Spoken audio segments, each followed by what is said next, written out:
중앙TV 시사제작국 충남의 미래를 만나다 정치 펀치 김주영입니다. 늦더위까지 잘 이기셨죠? 이제 아침 저녁은 가을이 느껴집니다.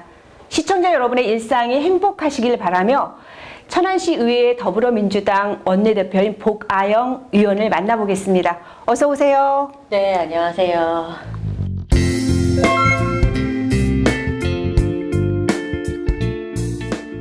네, 오늘이 두 번째 만남입니다. 네. 지난번에는 지방선거가 있기 전에 출연을 하셨고 네. 오늘은 더불어민주당 원내대표 자격으로 이곳에 오셨어요. 네. 어떻게 휴가는 어디로 다녀오셨나요? 네, 먼저 이렇게 다시 한 번 더 초대해 주셔서 진심으로 감사합니다. 네. 네, 그리고 이 자리 빌려서 다시 한번 저에게 선택의 기회를 주신 천안시민 여러분께 감사하다는 말씀 드리고 싶습니다. 네, 사실 휴가는 아직 여러 가지 일정상 가지 못했습니다. 못 가셨군요. 네, 그래서 명절쯤에 부모님과 함께 가까운 곳이라도 다녀올 계획입니다. 혹시 장소는 정하셨어요? 아니요, 아직 정하지 못했어요. 이제 고민을 좀 하셔야 되겠네요. 네. 어디가 가장 좋은지. 네. 네. 네, 가장 최연소인 우리 의원님을 원내대표로 선택했다는 건 그만큼 인정을 받았다라고 생각이 들어요. 아닙니다. 네. 발전하는 천안시 그리고 행복한 천안시를 위한 의원님의 역할과 앞으로의 이제 다양한 일들이 있을 텐데 최우선 과제로 생각하시는 부분이 어떤 거죠? 네, 사실 발전하는 천안시 그리고 행복한 천안시를 위해서는 의원 본연의 역할에 충실해야 한다고 생각합니다. 의원 본연의 역할이 행정 감시자의 역할, 그리고 의결 기관의 역할 등에 최선을 다할 것이고, 네. 그리고 또 시민의 삶의 질이 높아질 수 있도록 조례 개정부터 지역구 수건 사업까지 앞으로도 더 꼼꼼하게 챙겨볼 계획입니다. 네. 네, 그리고 천안시의 최우선 과제로는 최근 상승하고 있는 물가 동향 파악이라고 생각합니다. 맞아요.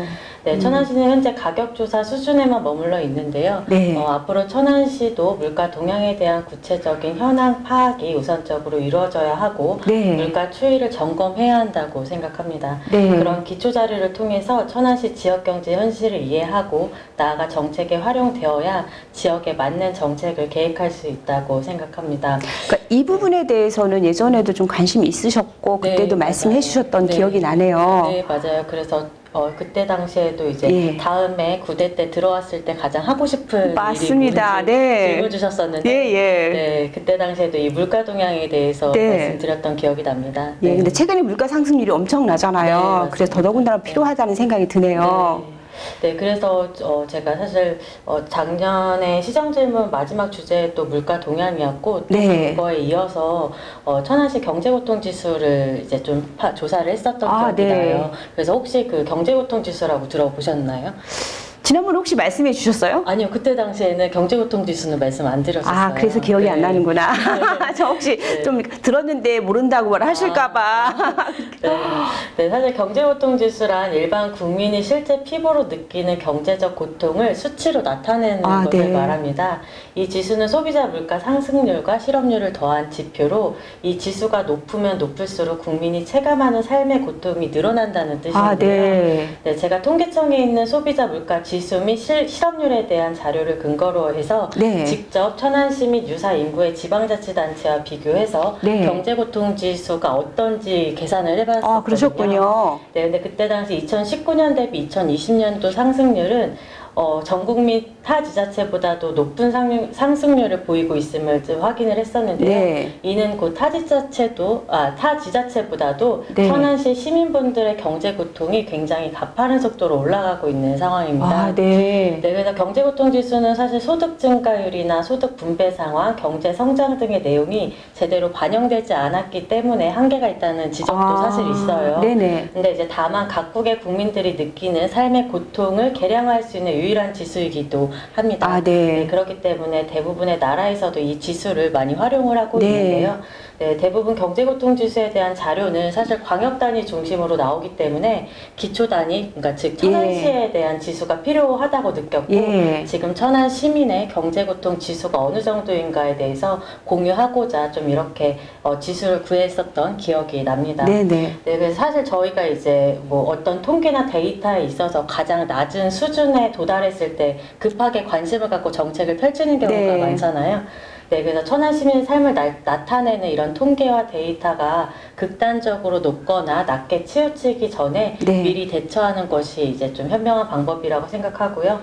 네, 그래서 앞서 말씀드린 것처럼 이 지수가 네. 천안 시민의 경제고통 지수를 전체를 대변할 수는 없지만 네네. 네, 천안시의 소비자 물가 동향과 경제 지수, 통계 등을 네. 통해서 구체적인 정책들이 활성화되길 바라고요.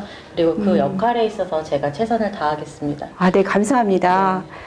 경제고통지수라고 말씀하셨고, 네. 이것을 이제 여러 가지 지수들이 있잖아요. 네, 사실은 맞습니다. 그런 이제 여론조사도 하고 또 직접적으로 데이터를 내는데 이런 부분들을 우리가 참고를 해서 해야지만 더 우리 시민들에게 고통을 줄일 수 있다라는 말씀이신 것 같아요. 네, 맞습니다. 아, 네.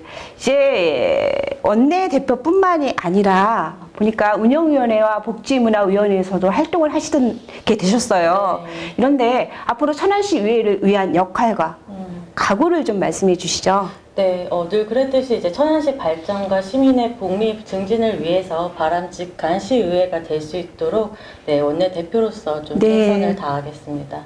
네. 기타 위원회 활동은 어떤 식으로 이루어지죠? 운영위원회와 복지문화위원회 같은 네, 경우에도. 운영위원회 같은 경우에는 천안시 의회 운영 관련해서 좀 네. 이렇게 회의가 열릴 때마다 이렇게 좀 참여하고 있고요. 그리고 복지문화위원회는 아무래도 제가 이제 상임위원회다 보니까는 네. 네, 거기에 관련된 뭐 심의나 아니면은 뭐 조례 안건 등 뭐 여러 가지 좀 뭐 또 하다못해 뭐 추경이든 네. 아니면 본진산이든 여러 가지 좀 활동을 할 계획입니다. 아, 네. 사실은 지난주에 네. 출연하셨던 분이 장혁 네. 이렇게 국민의힘 원내대표셨어요. 네. 그리고 오늘은 우리 이제 보가영 네. 더불어민주당 원내대표가 출연하셨잖아요. 네. 근데 이렇게 천안시 의회 그 지도를 보니까, 그러니까 뭐라 그러지, 조직도라고 조직도. 해야죠. 네. 조직도를 보니까 장혁 의원 같은 경우에는 활동하는 곳이 네 개 정도가 됐고, 우리 이제 보가영 원내대표 같은 경우는 3군데 정도가 되더라고요. 세 가지 정도 역할이 있어서 네. 느낀 게, 아, 원내대표는 정말 열심히 일하는 사람을 뽑았구나. 네. 그 생각이 들었습니다. 네. 민심을 잘 알고 또 우리 천안시가 어떤 일을 해야 되는지 이런 부분들을 좀 아셔서 네. 시민들에게 사랑받는 의원이 되시기를 응원하겠습니다. 네. 마지막으로 우리 천안TV 시청자 여러분께 마무리 인사 부탁드려요. 네, 천안 시민 여러분 그리고 천안 TV 시청자 여러분 저에게 다시 한 번 더 일할 수 있는 기회를 주셔서 진심으로 감사합니다. 따뜻한 생활 정치인으로서 천안시의 발전을 위해서 더 많이 듣고 더 많이 뛰겠습니다. 또한 의회에서는 치열하게 토론하고 끊임없이 공부하며 성실한 자세로 책임을 다하겠습니다. 시민 속에서 함께 호흡하고 절박함을 대변하는 시의원 보가영이 되겠습니다. 항상 아낌없는 조언과 격려 부탁드립니다. 늘 말씀드리지만 온 마음 다해서 일 잘하겠습니다. 감사합니다. 네, 출연해 주셔서 감사합니다. 네, 감사합니다. 기상이변을 직접 체험한 2022년 여름이었습니다. 년 생산 3억 톤 이상의 플라스틱 제품, 한반도 15배 크기의 쓰레기섬, 그리고 그 쓰레기섬이 5개가 만들어진 바다. 인간에게 편리함을 가져다준 플라스틱이 자연의 생태계를 파괴하는 원인이 된 것입니다. 그런데 사용하지 말자, 줄이자가 궁극적 해결책이 될 수 있을까요? 우리는 이미 그 편리성을 알아버렸는데 말이죠. 플라스틱이 쓰레기가 아닌 새로운 자원으로 탈바꿈하는 성과들이 이어지길 바랍니다. 불가능을 가능케 하는 인간의 저력을 기대하면서요. 그리고 우리도 쓰레기 배출을 최소화하면 어떨까요? 이상 김주영이었습니다.